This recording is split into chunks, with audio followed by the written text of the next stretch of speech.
for me, myself personally, when I go into the studio, if I'm going to record myself or I'm going to record somebody else, when I go into the studio, my first and foremost thought is let me go in here with a song. Mm-hmm. Let me have a song, because perhaps my idea of how the song should be or the treatment of it may not be something that will get the attention of the masses of people. It may not be that. But if it's a song, it's got the chance to live on and on and on and on and on, and 20, 30, 50 years from now, somebody could hear it and say, hey, I like this song. Let me record this and give it the right treatment so that people will get off into it and it'll be a hit. But, you know, I think hit, very, very secondary when I go into the studio. Song is my first thought. Let me have a song, because then this has a chance to live. And so as a songwriter, that's my first and foremost thought.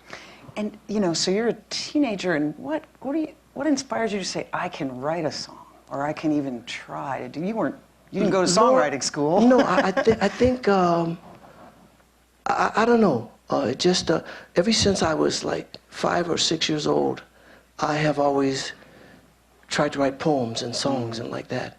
And the very first song that I ever wrote that anybody other than my mom and me heard, I was actually 6 years old. And I was in the first grade at Dwyer Elementary School in Detroit. And I was in a play. And the play was about Uncle Remus. And for those of you who perhaps do not know who Uncle Remus is, Uncle Remus is the old black folklore guy who told all the kids how the animals got to be how they are, why the leopard has spots, why the zebra has stripes, why the monkey climbs the trees, why the. So I'm actually playing Uncle Remus in this play. And,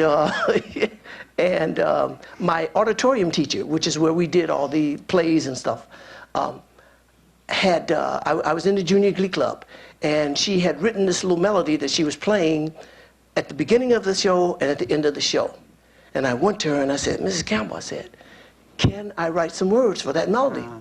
She said, yeah, go ahead, baby, you can write some words. So I did. And she let me sing it at the beginning and the end of the show. And my mom was in the audience, and you would have thought that I was like Cole Porter or George Gershwin or somebody like that. My mom called people she didn't even know. My mom got the phone book and started calling people. My son wrote this song. You know, here, Junior, just sing it on the phone. So that was like the beginning of it for me.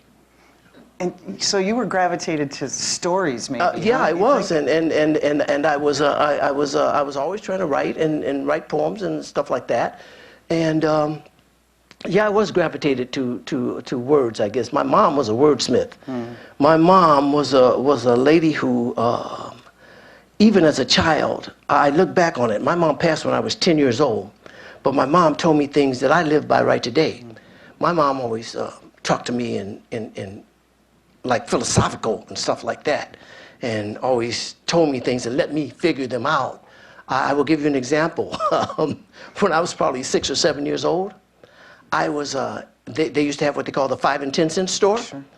I guess now that would be like Walmart or something. but anyway, it was a 5 and 10 cent store, and you go in there and they had everything in there, like Costco. I don't know if you guys know about Costco. You go in Costco, they have everything from meat to furniture and everything in between. So they had everything in there. So we're walking around the store. I'm walking with my mom, and I see this cap gun. And the cap gun had just come out where, you know, prior to this one that I'd ever seen, you put a single cap in the little thing at one time and you pop it. But this one was the one where the roll of caps came, you know. You guys know what I'm talking about, right? Where you got this roll of caps that went in there, and you know, you could just shoot it until the roll ran out. And I saw it, and I wanted it. And I picked it up. I said, Mama, can I have this gun? She said, no, Junior, you can't have that gun. And I said, oh, man, you know, so I'm walking around the store, and I actually took it off of the counter, and I'm walking around the store with it so she could see it, so she could see it. There were no caps, you know, but I'm walking around, and she said, Junior, take that back and put that back. Oh, Mama, I want this gun, blah, blah, blah, blah. So eventually she said, I said, And when my mama said, I said, then you did it. That was like, okay, now the warning signal has come. She said, I said, so you better go do this now. So I was on the way back and I started crying because I couldn't have this gun, you know. And I'm crying and stuff like that. And my mom turned around, she looked at me, she said, you know what, Junior? She said, there was a man and he was crying. He was going all over the city and he was crying because he had no shoes. And then he saw a man who had no feet. And then she turned around and kept shopping. Now I'm 6. What has a man with feet and no shoes got to do with me wanting this captain? You know, but she never ever explained it. And I'm serious, 2-3 days later, it came to me what she was talking about. There were kids who couldn't even go into the 5 and dime store and shop with their mom, whose mom couldn't afford to go in there and buy anything. I had a mom who could. I mean, we lived in the ghetto. We were poor, okay? But still, we could do things that other kids couldn't do. And so that's what she meant. But she would always leave me to figure it out. She would never explain it. She just said that and kept on shopping, you know?